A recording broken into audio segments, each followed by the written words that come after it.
for your excellent lecture. Very interesting. I think we will have a very good discussion as well coming.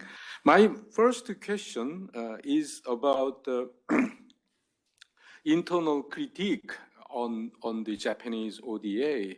And I read your paper, then I naturally raised this question because your main point is that the Japanese ODA take its form to react to outside external pressure and response to environment. But I was wondering what kind of internal debate or internal critique from Japanese policymaker or Japanese scholars and experts or citizens.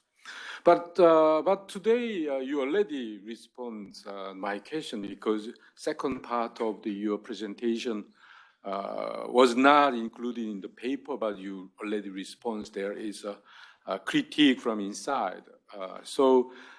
But I think still I have one more question about this internal critique.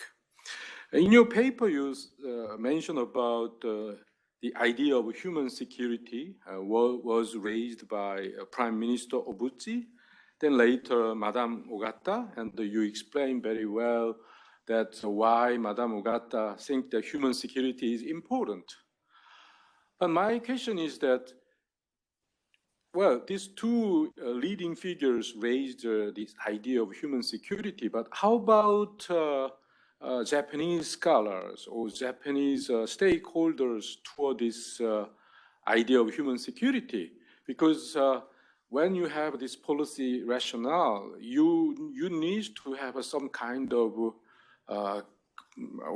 support or consensus or informed debate. But I just wondering what kind of debate there, and maybe the reason why this human security did not really grip in the world stage or inside Japan, is it because of this lack of internal debate or internal critique? That's my questions. Yeah, Professor Kwon, thank you so much. There are different layers of critique, right? So when you say internal critique, one type of internal critique is coming from within JICA. That's the most internal, or within government. And I'm pretty sure there are those, but from the outsider's perspective, that's hard to observe, right? I would take your question. I would take your sort of the term internal as coming from within Japan, not within JICA. And I think you emphasize a lot about the role of scholars, which is a very interesting topic. Now, my general argument is that there was a distance between, especially the social science scholars, from sort of distancing themselves from government policy, especially after the war. Especially those scholars who are interested in Asian topics or field-based topics, because after the Second World War, Japan had kind of a lot of sort of regrets and reflection on what led to that kind of damaging war, and technically speaking, it was difficult for the scholars to have sort of a policy relevant work after the war. They had to sort of narrow their interest to the pure research. That was the only way they can sort of restart their research activity, because otherwise the recipient countries will never welcome Japanese scholars, right? If it has something to do with government activity. The Asian countries are very careful of receiving Japanese scholars. Now, so because of that, like the Center for Southeast Asian Studies in Kyoto, or even our institute at the University of Tokyo, there's not many people who are studying about economic cooperation or government policy. They were pure area studies specialists, right? Trying to understand other countries' culture. Therefore, there was a lack of nurturing of development specialists in after the war. And even and that tradition went on until late 1980s and 90s, when government started to realize that, oh, we need more social scientists to work on development. But I would argue that up to 1970s and early 80s, there was no systematic production of scholars who can talk about the social aspect of or political aspect of development intervention. So there's been kind of a separation of the academic and practice. Now, of course, if you talk about sort of engineers, there has been a lot of engineering debate on what kind of infrastructure projects should be implemented, things like that. But those are not the source of criticism. So I would say the scholars played a very passive role in letting those infrastructure projects sort of move on, and that, I think, exacerbated the damage when Japanese aid was heavily criticized by civil society. And there are also some criticism from the companies, and then the companies' criticism is not just about the impact of project, but the procurement of the project, because Japanese project was always in competition with other donors, right? And Japanese companies wanted government support to make sure that they get the bid, they can win the project. And because Japanese government was so fragmented, right? There are different departments that are responsible for different aspects, and therefore the process of getting the project was very slow. There was a lot of criticism from the business sector, but that kind of criticism is different from the type of criticism that I introduced today. So I'm not going to sort of go deep into that. But you're right that there's a lot of potentially, for the scholars who should potentially voice the impact of aid were more or less silent, I would say, and for good reason. So that's, I think, explains a little bit about your question. Okay, so maybe I ask Jang David to raise your questions. Yes. My name is Jan David from Dominican Republic. I'm part of the program of Global Master in Public Administration here in SNU.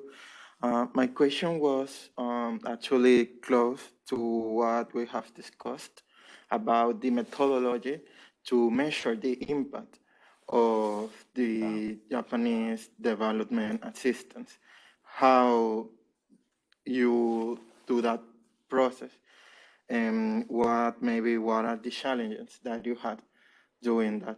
But maybe because you already in the presentation and the question from the teacher has answered some of this aspect, I would like to deep into the methodology aspect you need to approach with the time difference to try to understand the impact in the project, and if it was considered originally in the design of the project, how to measure this impact. As time goes by, you have to take into consideration a lot of different factors, right? So there's sort of a precise measurement becomes more and more difficult. And also a lot of things that people experience are not written, right? So I had to rely on interview. And so the way I approach this problem is really to find people who are very intensely affected, like people who had to move to another place, people who had to change their occupation, people who had considered to be the heavily impacted, and then try to find those people and interview them and what kind of livelihood sort of changes they had to experience. That may include like income or the way they live or the general, access to public services like medical services or education or things like that. But the biggest challenge is that I could not take into consideration the people who went away from the project site, right? Some of the key criticism against my work is, yes, you did a good job of trying to follow up on what happened after 20 years, but those who are affected most may not be there anymore. So how do you account for that is something that I cannot answer. But when I went there and then interviewed many people, I realized that some people said that the most vulnerable people, they don't even have the luxury to move out. So you can still collect a lot of data by just sticking onto the site who's there and how their life have changed. But coming back to the methodology issue, you're right. This is a huge challenge. I try to rely on the whatever documents available by NGOs, civil society, or project planners back then, and then relied heavily on interviews to people who are critical about the project back then, and then try to get them today, and then ask them question whether your opinion has changed or not. And then if you have changed your opinion, why? If you haven't changed your opinion, why not? It's a very qualitative approach. But since no one has done this kind of work, I thought I should take the chance of doing it. But there's not much quantitative indicator to measure the total impact. Yeah. Thank you very much. Yeah. I will pass you one question already submitted before your presentation, but still this question is very interesting. It's a question raised by our students, Ha Chae-kyung. Her question is that how important is Southeast Asia for Japanese ODA in terms of racial and also in terms of political significance? I think you mentioned Philippines, Thailand, Indonesia. Yeah. You didn't mention other countries like in Africa or Latin America. So I think the question is very, very good. So can you answer? So the reason why I focus on Indonesia, Thailand, and the Philippines are that they have the longest history of receiving aid. And if you have a longest consistent history, then you can observe in a constant sort of the long time frame, right? That doesn't mean that those are the most important countries. Well, they are important in a sense that the amount of money that they borrowed or they received from Japan or are huge. So they are, Philippines, Thailand, Indonesia are among the top countries. But for example, there are other countries like Vietnam or a lot of countries in Africa that also received aid from Japan. The only reason why, again, I'm focusing on these countries is that after the war, they started receiving aid immediately, and then in the large scale. And the reason why Japan turned to Southeast Asia is that Japan, after there was kind of a transformation of China into communism, Japan lost its market in China. So Japan had to find a new market for its product to sell, right? And then Japan also needed raw material to import, right? And the main market was identified as Southeast Asia. And this was under the influence of United States, sort of a geopolitical strategy. So the United States would support the capital, and then Japan will import the raw material from Southeast Asia and then produce, and then Japan will succeed in the post-war reconstruction. This was kind of a grand scheme provided by the United States and Japanese government. So in that case, in this sense, Southeast Asia was identified as a key area. But you're right that a lot of interesting projects or unintended consequences must have happened in other parts, like including Africa. But it's just that it's just beyond my scope. And I focused on these two countries because I thought these are the countries that allow me to observe the long-term impact of aid in a consistent way. That's the only reason. Yeah. Okay. If I just to follow up that your answer about the question, of course I understand that you explained very well why you more deal with these Southeast Asian countries. But if we bring these questions to Japanese ODA in general, I mean, I just did some calculation that in Korea, for example, we have strategic partners in terms of the developing country. We provide international development aid. So these strategic partners are spread across the globe in South Asia, Latin America, and Sub-Saharan Africa, and Central Asia.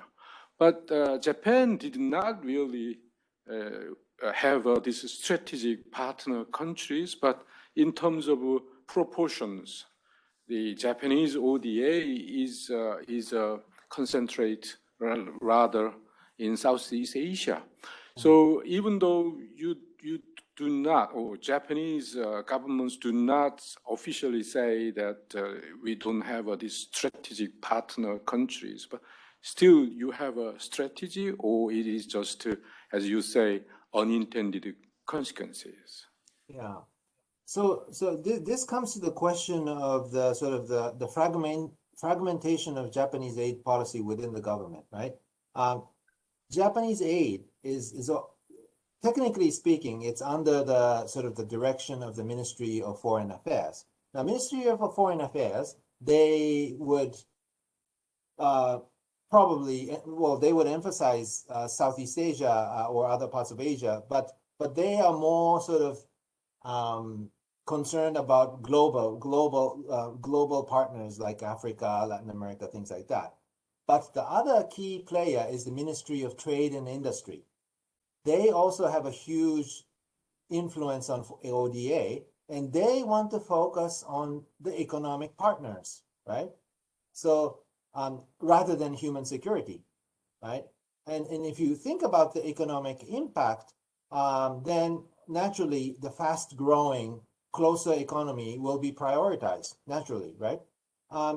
And this also has some connection with the Japanese ODA composition. As I mentioned, the composition of ODA in Japan is largely made up of loans, which means that you have to identify a country who can pay back, right? So naturally, again, you focus on the fast-growing, bigger economies in Asia if you rely on loans, right?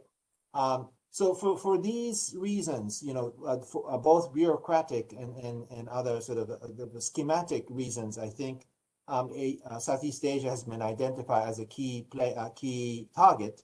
But after Madame Ogata came, and she's a human-centered person, she sort of tried to shift the JICA's sort of investment sort of emphasis from Asia to Africa.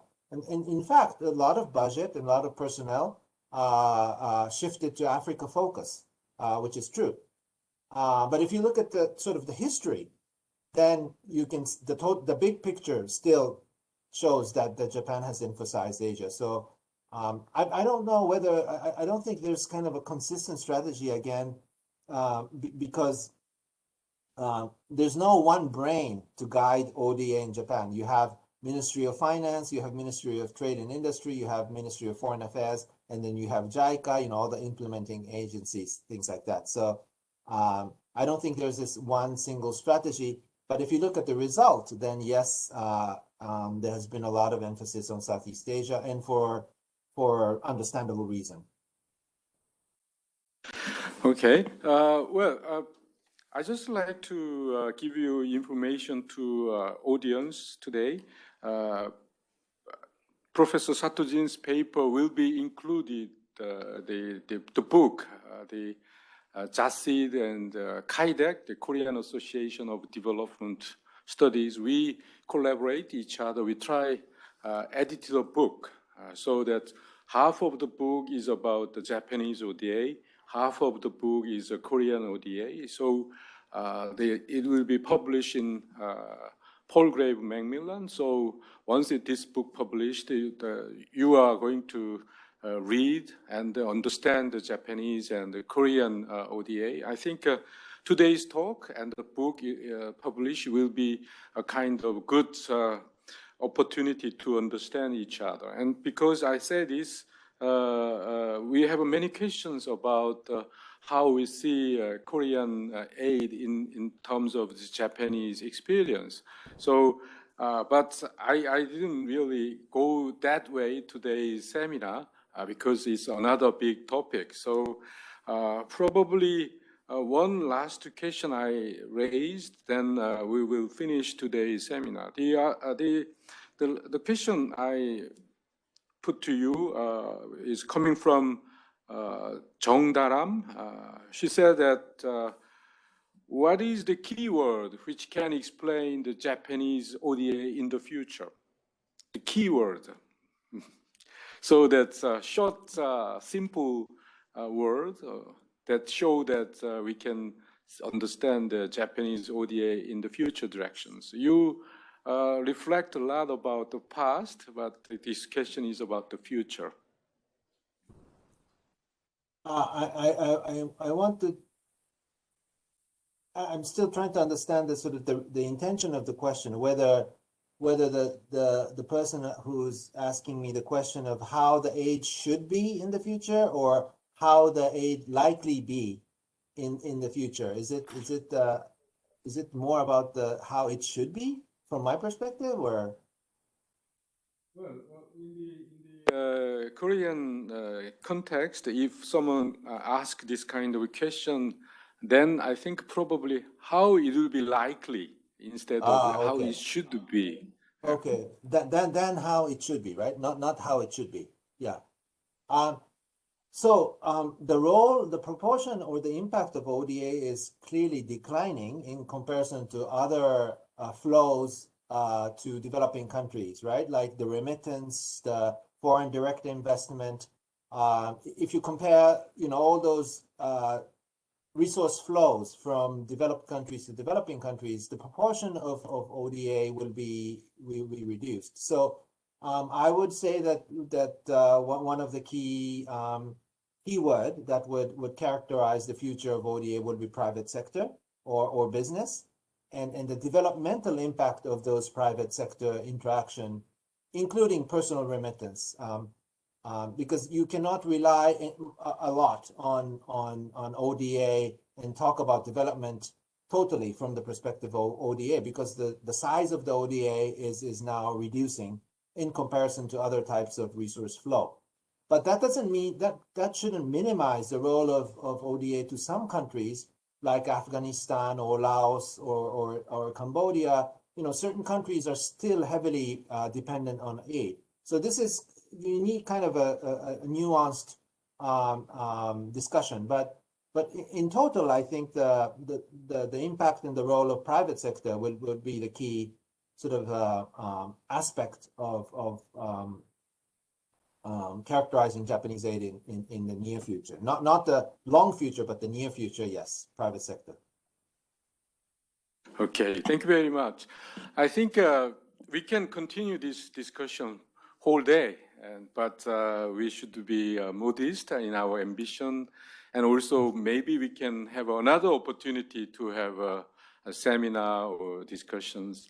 But already we have a very good lecture and good discussions. We learn about Japanese ODA past and some issues and the unintended consequences. So thank you very much for your wonderful lecture. And thank you very much for the audience online and in person.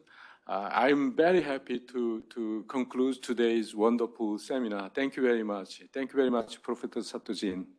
Thank you very much. Thank you so much, Professor Kwon, and all the audience for being patient and listening to me. I hope I get to see you in person, whether in Tokyo or in Seoul or wherever. So thank you so much.